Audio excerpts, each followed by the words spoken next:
Hello, hi, how are you? Welcome back, or welcome if you are new here. In today's video, I wanted to talk about femininity because I just feel like a lot of people are getting it wrong. Not necessarily wrong, there's just things that could be added to this conversation. You know, there's an uprising of femininity advice on YouTube. There's just so many videos on it, so many tips on what to do, what not to do as a woman.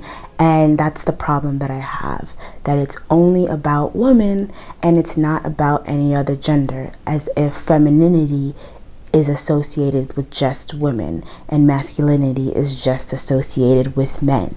And I think that we have a warped thinking of what femininity is because of this patriarchal society that we live in, where, you know, girls play with dolls, boys play with cars. We have this thinking instilled in us and we carry it throughout our lives, and then here we are with this femininity advice on YouTube and it's very binary. So I just wanted to talk about that. We can be a bit more inclusive in our advice. For example, like little boys when they're growing up, right?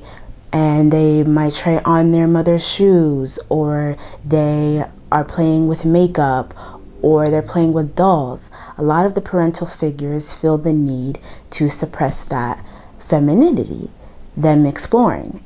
And that isn't okay because it kind of hinders them exploring what they want, who they are. And the parental figures in their life make it seem as if only the girls can be playing with dolls, only the women can be playing with makeup. It's not exclusive to them. So we feel like we own it because of these ideas and these systems that are put into place to make us think that way, but that's not true. We've seen more and more people of different sexualities and genders being put into the makeup world, the beauty world, and it's great, but the one place that one of the many places that I feel like we're lacking is when it comes to this femininity advice that we're seeing.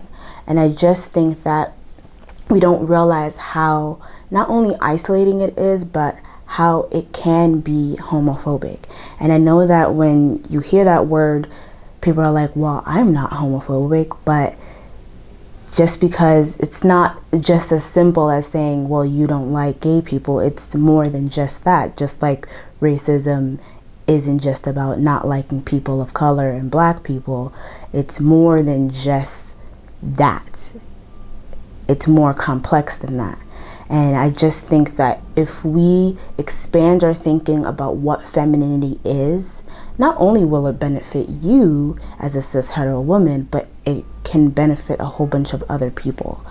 Yeah, so that's the point that I wanted to make. I also forgot a couple points about how drag queens have shaped the beauty industry, like the mainstream beauty industry, and how trans folks have created the Instagram model aesthetic. Like that came from trans folks. And while I'm not going to get into it a lot, I'm just going to like post up some examples on the screen. 1992. What do I mean by that? Back then, the queens would put on a little bit of makeup, foundation, lipstick, a little bit of blush, a little bit of highlighter, lashes. We had to wear makeup to get into clubs back then, and also it was the cheapest way to be different.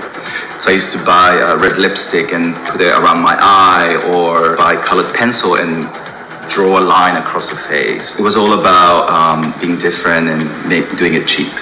There was a lot of naivete about drag makeup back then, just because. So the second point that I wanted to make was that the femininity advice that I see on YouTube is really classist. And I think what sparked the conversation for me is that the intersection of luxury and femininity has been popularized over the past like 4 years, I want to say. And you know, luxury meaning like expensive resorts and materialistic items. And why I love it and I participate in it as well, I just feel like saying, oh, I don't date poor people is not setting a standard for yourself, but it's really classist. I've seen a lot of people who engage in luxurious items kind of be really classist to a whole bunch of poor people, and specifically like a lot of women who will be like, well, I don't date poor people. Like, that's not setting a standard for yourself. That's just really rude. I just feel like there are other ways to express how you set a standard for yourself. You could say, I won't go on an ice cream date with a man because you want him to put more effort in it, right? But saying that you don't like poor people is just really disgusting and gross.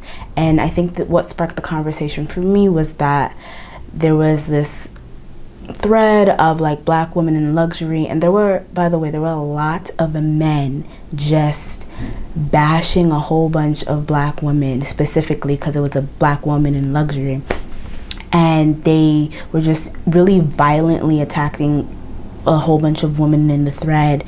And they were making points that also, like, the language that was being used inside those threads by women were classist, right? But that got kind of thrown out the window because they were just attacking them. But I just wanted to make that point that we have to be mindful of the language that we're using and make sure that we're not excluding other people, because that can be extremely harmful. I also wanted to just say, please don't use poor people on your journey to perfectionism. Like, I get that luxury is great, but you don't have to bash other people. It just doesn't make any sense. Femininity doesn't look one way, and I understand that there are certain ways that women have to assimilate for survival, but the examples that I used, it doesn't have to be that extreme, right? I know that we think that we have to subscribe to these ideals because of what we were told to do it, to have access to men, to have access to power, but we need to be careful about how we're using that power. I just wanted to say, like, what would it look like for you if you were not to restrict yourself to those traditions? I'm new to this, and I'm realizing the ways that I have been harmful in that thinking. And we're all learning, but as long as we kind of shift our perspective and grow, like, it's only gonna get better, right? I just want us to not subscribe to these narrow-minded ideas. Like, there's so much more out there, and we can do better. I hope that these 2 points made sense, that there was some type of organization in these videos.